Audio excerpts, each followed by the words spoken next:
Hello everyone. Everyone is listening to stories on September Reads channel. Please subscribe to the channel to help the channel grow. Thank you. Harry Potter and the Sorcerer's Stone. Chapter 9, The Midnight Duel. Harry had never believed he would meet a boy he hated more than Dudley, but that was before he met Draco Malfoy. Still, first-year Gryffindors only had potions with the Slytherins, so they didn't have to put up with Malfoy much. Or at least, they didn't until they spotted a notice pinned up in the Gryffindor common room that made them all groan. Flying lessons would be starting on Thursday, and Gryffindor and Slytherin would be learning together. Typical, said Harry darkly. Just what I always wanted. To make a fool of myself on a broomstick in front of Malfoy. He had been looking forward to learning to fly more than anything else. You don't know that you'll make a fool of yourself, said Ron reasonably. Anyway, I know Malfoy's always going on about how good he is at Quidditch, but I bet that's all talk. Malfoy certainly did talk about flying a lot. He complained loudly about first-years never getting on the house Quidditch teams and told long, boastful stories that always seemed to end with him narrowly escaping muggles in helicopters. He wasn't the only one, though. The way Seamus Finnegan told it, he'd spent most of his childhood zooming around the countryside on his broomstick. Even Ron would tell anyone who'd listen about the time he'd almost hit a hang glider on Charlie's old broom. Everyone from wizarding families talked about Quidditch constantly. Ron had already had a big argument with Dean Thomas, who shared their dormitory, about soccer. Ron couldn't see what was exciting about a game with only one ball where no one was allowed to fly. Harry had caught Ron prodding Dean's poster of West Ham's soccer team, trying to make the players move. Neville had never been on a broomstick in his life, because his grandmother had never let him near one. Privately, Harry felt she'd had good reason, because Neville managed to have an extraordinary number of accidents even with both feet on the ground. Hermione Granger was almost as nervous about flying as Neville was. This was something you couldn't learn by heart out of a book, not that she hadn't tried. At breakfast on Thursday, she bored them all stupid with flying tips she'd gotten out of a library book called Quidditch Through the Ages. Neville was hanging on to her every word, desperate for anything that might help him hang on to his broomstick later, but everybody else was very pleased when Hermione's lecture was interrupted by the arrival of the mail. Harry hadn't had a single letter since Hagrid's note, something that Malfoy had been quick to notice, of course. Malfoy's eagle owl was always bringing him packages of sweets from home, which he opened gloatingly at the Slytherin table. A barn owl brought Neville a small package from his grandmother. He opened it excitedly and showed them a glass ball the size of a large marble which seemed to be full of white smoke. It's a remembrall, he explained. Gran knows I forget things. This tells you if there's something you've forgotten to do. Look, you hold it tight like this, and if it turns red, oh. His face fell because the remembrall had suddenly glowed scarlet. You've forgotten something. Neville was trying to remember what he'd forgotten when Draco Malfoy, who was passing the Gryffindor table, snatched the remembrall out of his hand. Harry and Ron jumped to their feet. They were half hoping for a reason to fight Malfoy, but Professor McGonagall, who could spot trouble quicker than any teacher in the school, was there in a flash. What's going on? Malfoy's got my remembrall, Professor. Scowling, Malfoy quickly dropped the remembrall back on the table. Just looking, he said, and he sloped away with Crabbe and Goyle behind him. At 3:30 that afternoon, Harry, Ron, and the other Gryffindors hurried down the front steps onto the grounds for their first flying lesson.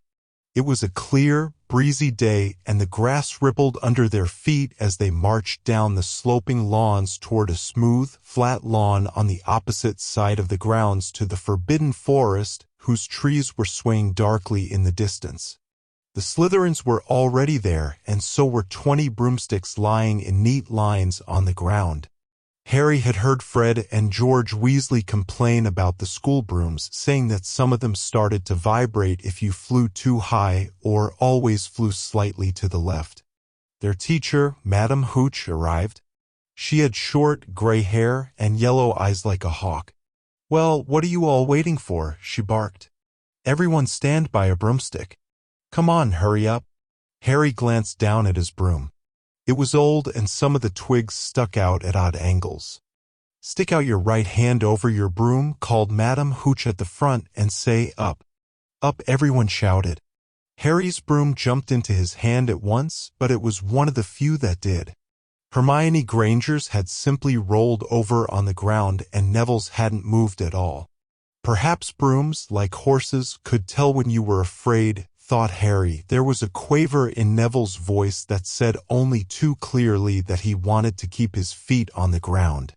Madam Hooch then showed them how to mount their brooms without sliding off the end and walked up and down the rows correcting their grips. Harry and Ron were delighted when she told Malfoy he'd been doing it wrong for years. "Now when I blow my whistle, you kick off from the ground hard," said Madam Hooch. "Keep your brooms steady, rise a few feet, and then come straight back down by leaning forward slightly. On my whistle, 3, 2. But Neville, nervous and jumpy and frightened of being left on the ground, pushed off hard before the whistle had touched Madam Hooch's lips. "Come back, boy," she shouted, but Neville was rising straight up like a cork shot out of a bottle, 12 feet, 20 feet. Harry saw his scared white face look down at the ground falling away, saw him gasp, slip sideways off the broom end. Wham! A thud and a nasty crack, and Neville lay face down on the grass in a heap. His broomstick was still rising higher and higher and started to drift lazily toward the forbidden forest and out of sight. Madam Hooch was bending over Neville, her face as white as his. "Broken wrist," Harry heard her mutter. "Come on, boy, it's all right, up you get." She turned to the rest of the class. "None of you is to move while I take this boy to the hospital wing. You leave those brooms where they are or you'll be out of Hogwarts before you can say Quidditch. Come on, dear." Neville, his face tear-streaked, clutching his wrist, hobbled off with Madam Hooch, who had her arm around him. No sooner were they out of earshot than Malfoy burst into laughter. "Did you see his face, the great lump?" The other Slytherins joined in. "Shut up, Malfoy," snapped Parvati Patil. "Ooh, sticking up for Longbottom," said Pansy Parkinson, a hard-faced Slytherin girl. "Never thought you'd like fat little crybabies, Parvati." "Look," said Malfoy, darting forward and snatching something out of the grass. "It's that stupid thing Longbottom's Gran sent him." The remembrall glittered in the sun as he held it up. "Give it here, Malfoy," said Harry quietly. Everyone stopped talking to watch. Malfoy smiled nastily. "I think I'll leave it somewhere for Longbottom to find. How about up a tree?" "Give it here," Harry yelled, but Malfoy had leapt onto his broomstick and taken off. He hadn't been lying, he could fly well. Hovering level with the topmost branches of an oak, he called, "Come and get it, Potter." Harry grabbed his broom. "No," shouted Hermione Granger. "Madam Hooch told us not to move. You'll get us all into trouble." Harry ignored her. Blood was pounding in his ears. He mounted the broom and kicked hard against the ground and up he soared. Air rushed through his hair and his robes whipped out behind him, and in a rush of fierce joy he realized he'd found something he could do without being taught. This was easy, this was wonderful. He pulled his broomstick up a little to take it even higher and heard screams and gasps of girls back on the ground and an admiring whoop from Ron. He turned his broomstick sharply to face Malfoy in midair. Malfoy looked stunned. "Give it here," Harry called, "or I'll knock you off that broom." "Oh, yeah," said Malfoy, trying to sneer, but looking worried. Harry knew somehow what to do. He leaned forward and grasped the broom tightly in both hands, and it shot toward Malfoy like a javelin. Malfoy only just got out of the way in time. Harry made a sharp about face and held the broom steady. A few people below were clapping. "No Crab and Goyle up here to save your neck, Malfoy," Harry called. The same thought seemed to have struck Malfoy. "Catch it if you can, then," he shouted, and he threw the glass ball high into the air and streaked back toward the ground. Harry saw, as though in slow motion, the ball rise up in the air and then start to fall. He leaned forward and pointed his broom handle down. Next second he was gathering speed in a steep dive, racing the ball. Wind whistled in his ears, mingled with the screams of people watching. He stretched out his hand. A foot from the ground he caught it. Just in time to pull his broom straight, and he toppled gently onto the grass with the remembrall clutched safely in his fist. Harry Potter! His heart sank faster than he'd just dived. Professor McGonagall was running toward them. He got to his feet, trembling. Never, in all my time at Hogwarts. Professor McGonagall was almost speechless with shock, and her glasses flashed furiously. How dare you, might have broken your neck. It wasn't his fault, Professor. Be quiet, Miss Patil. But Malfoy. That's enough, Mr. Weasley. Potter, follow me now. Harry caught sight of Malfoy, Crabbe, and Goyle's triumphant faces as he left, walking numbly in Professor McGonagall's wake as she strode toward the castle. He was going to be expelled, he just knew it. He wanted to say something to defend himself, but there seemed to be something wrong with his voice. Professor McGonagall was sweeping along without even looking at him. He had to jog to keep up. Now he'd done it. He hadn't even lasted 2 weeks. He'd be packing his bags in 10 minutes. What would the Dursleys say when he turned up on the doorstep? Up the front steps, up the marble staircase inside, and still Professor McGonagall didn't say a word to him. She wrenched open doors and marched along corridors with Harry trotting miserably behind her. Maybe she was taking him to Dumbledore.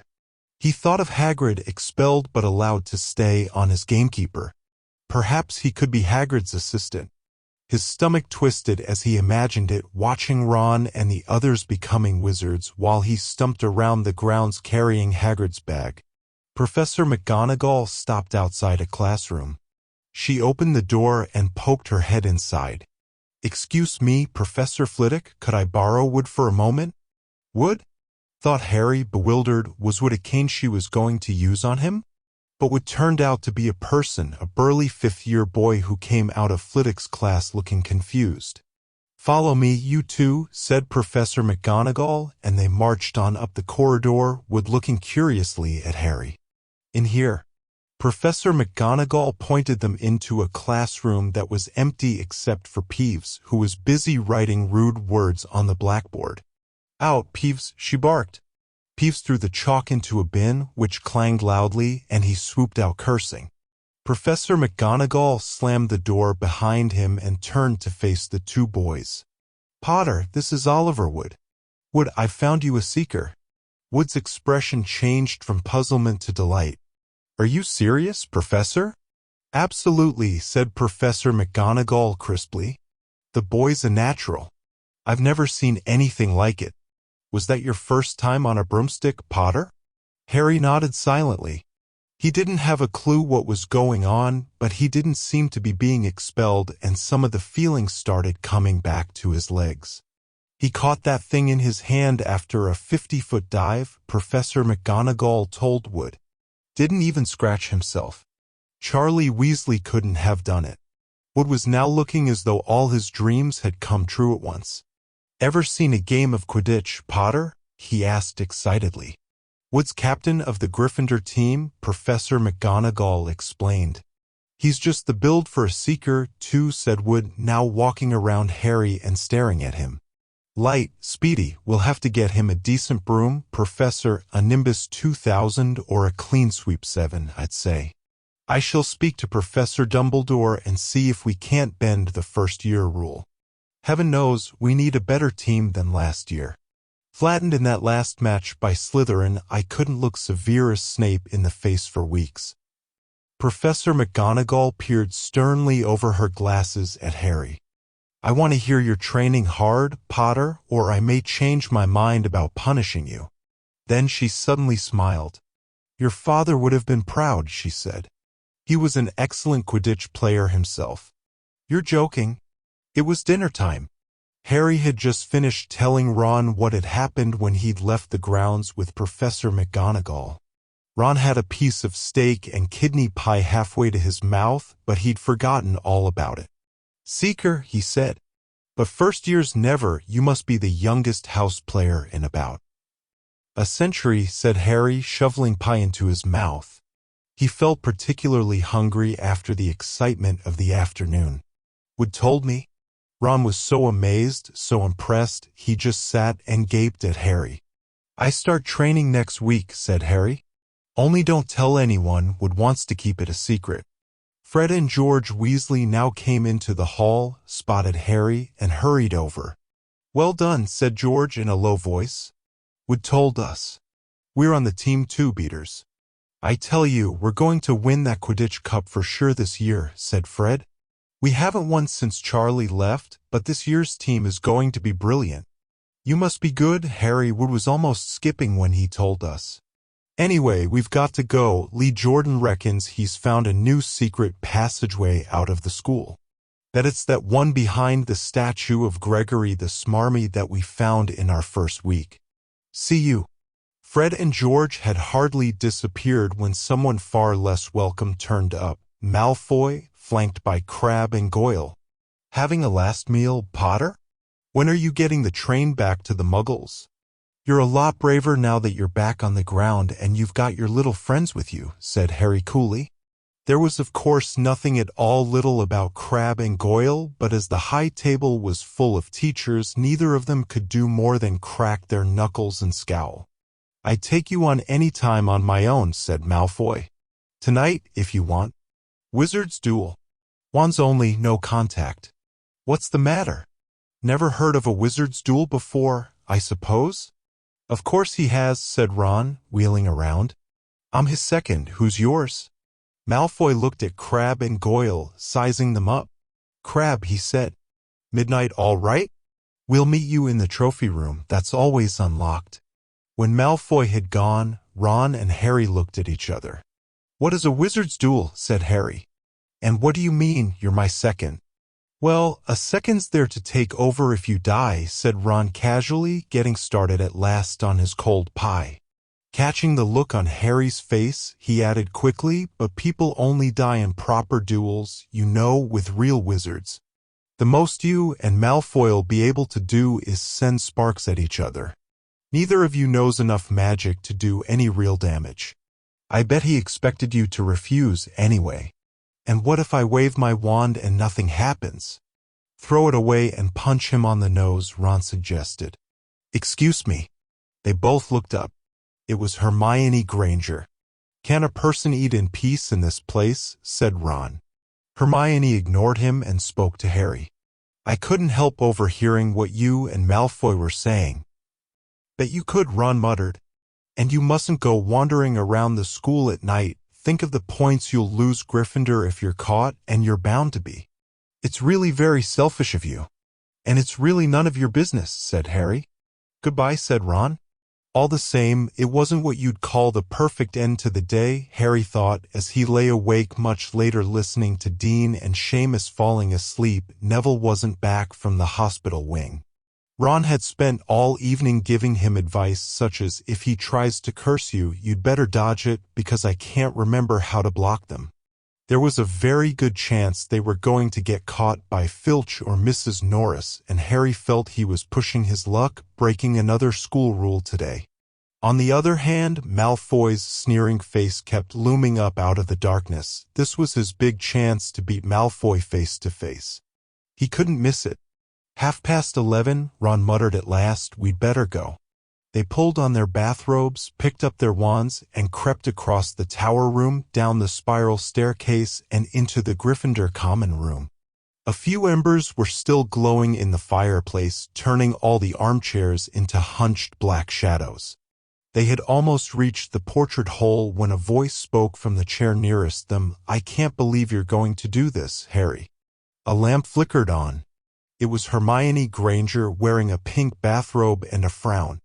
"You," said Ron furiously. "Go back to bed." "I almost told your brother," Hermione snapped. "Percy, he's a prefect, he'd put a stop to this." Harry couldn't believe anyone could be so interfering. "Come on," he said to Ron. He pushed open the portrait of the fat lady and climbed through the hole. Hermione wasn't going to give up that easily.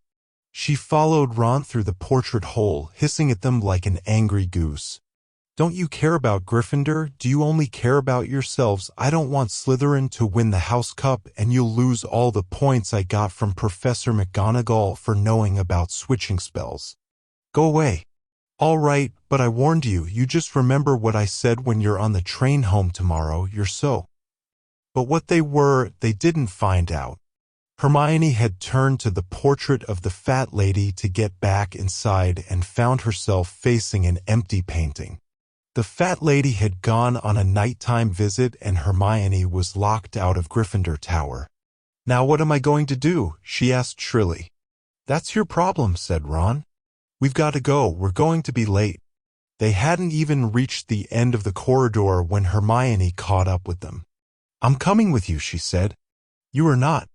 Do you think I'm going to stand out here and wait for Filch to catch me?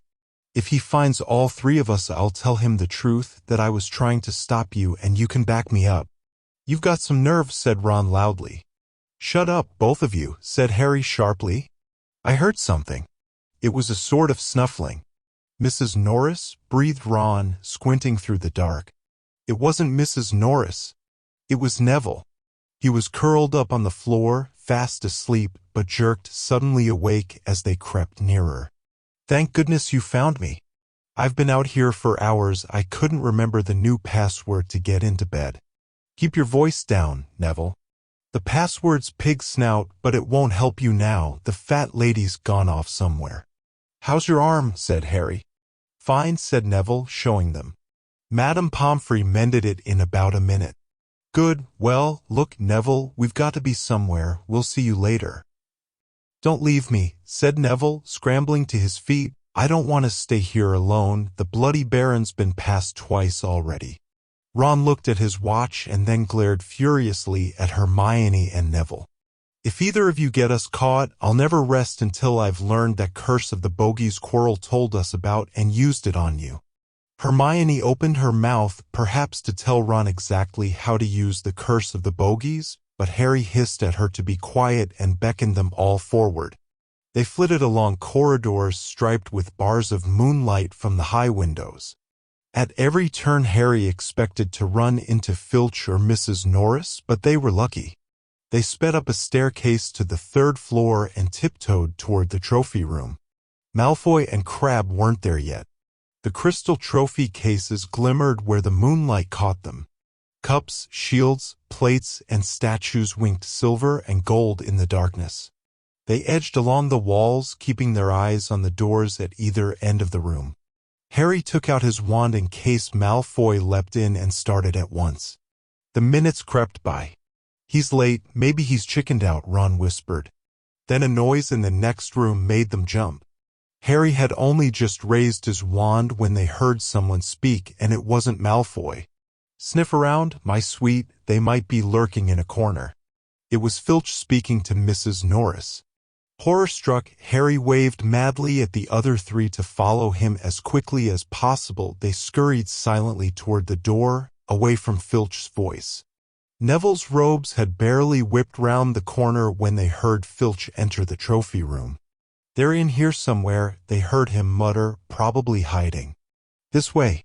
Harry mouthed to the others and, petrified, they began to creep down a long gallery full of suits of armor. They could hear Filch getting nearer. Neville suddenly let out a frightened squeak and broke into a run. He tripped, grabbed Ron around the waist, and the pair of them toppled right into a suit of armor. The clanging and crashing were enough to wake the whole castle. Run! Harry yelled, and the four of them sprinted down the gallery, not looking back to see whether Filch was following. They swung around the doorpost and galloped down one corridor then another, Harry in the lead, without any idea where they were or where they were going. They ripped through a tapestry and found themselves in a hidden passageway, hurtled along it, and came out near their charms classroom, which they knew was miles from the trophy room. I think we've lost him, Harry panted, leaning against the cold wall and wiping his forehead. Neville was bent double, wheezing and spluttering. I told you, Hermione gasped, clutching at the stitch in her chest. I told you. We've got to get back to Gryffindor Tower, said Ron, quickly as possible. Malfoy tricked you, Hermione said to Harry. You realize that, don't you? He was never going to meet you. Filch knew someone was going to be in the trophy room. Malfoy must have tipped him off. Harry thought she was probably right, but he wasn't going to tell her that. Let's go. It wasn't going to be that simple. They hadn't gone more than a dozen paces when a doorknob rattled and something came shooting out of a classroom in front of them. It was Peeves. He caught sight of them and gave a squeal of delight. Shut up, Peeves, please, you'll get us thrown out. Peeves cackled. Wandering around at midnight, ickle first ties? Tut, tut, tut. Naughty, naughty, you'll get caughty. Not if you don't give us away, Peeves, please. Should tell Filch I should, said Peeves in a saintly voice, but his eyes glittered wickedly. It's for your own good, you know. Get out of the way, snapped Ron, taking a swipe at Peeves. This was a big mistake.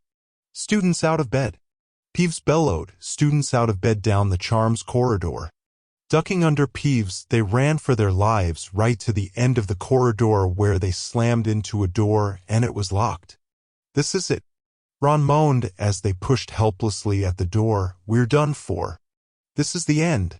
They could hear footsteps, Filch running as fast as he could toward Peeves' shouts. Oh, move over, Hermione snarled. She grabbed Harry's wand, tapped the lock, and whispered Alohomora. The lock clicked and the door swung open. They piled through it, shut it quickly, and pressed their ears against it, listening. Which way did they go, Peeves? Filch was saying. Quick, tell me. Say, please. Don't mess with me, Peeves. Now where did they go? Shan't say nothing if you don't say please, said Peeves in his annoying sing-song voice. All right, please. Nothing. Ha-ha. Told you I wouldn't say nothing if you didn't say please. Ha ha. Ha yeah.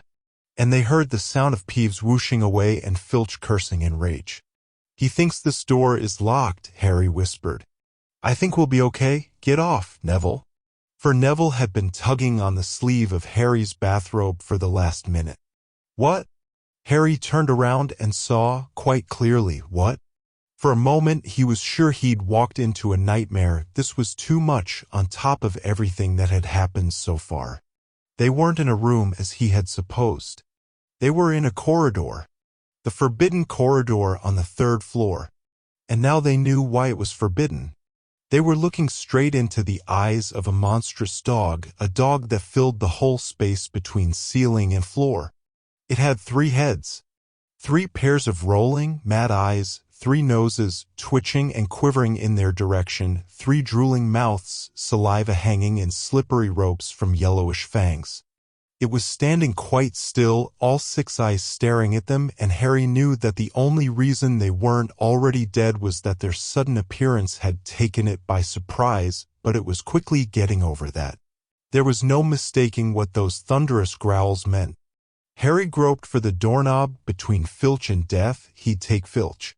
They fell backward, Harry slammed the door shut, and they ran, they almost flew, back down the corridor.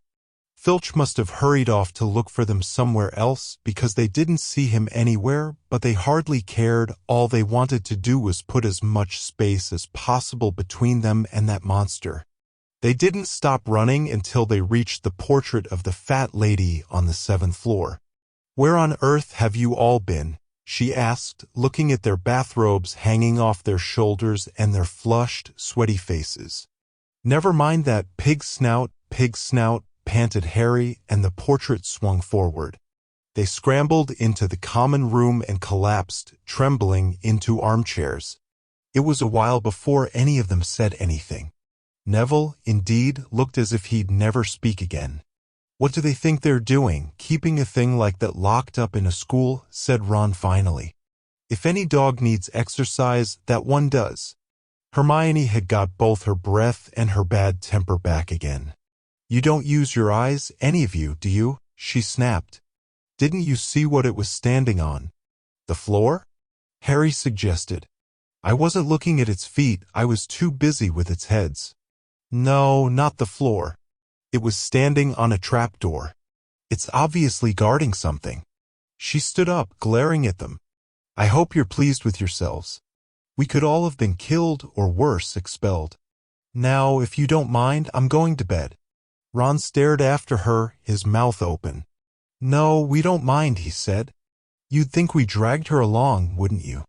But Hermione had given Harry something else to think about as he climbed back into bed. The dog was guarding something. What had Hagrid said? Gringotts was the safest place in the world for something you wanted to hide, except perhaps Hogwarts. It looked as though Harry had found out where the grubby little package from Vault 713 was.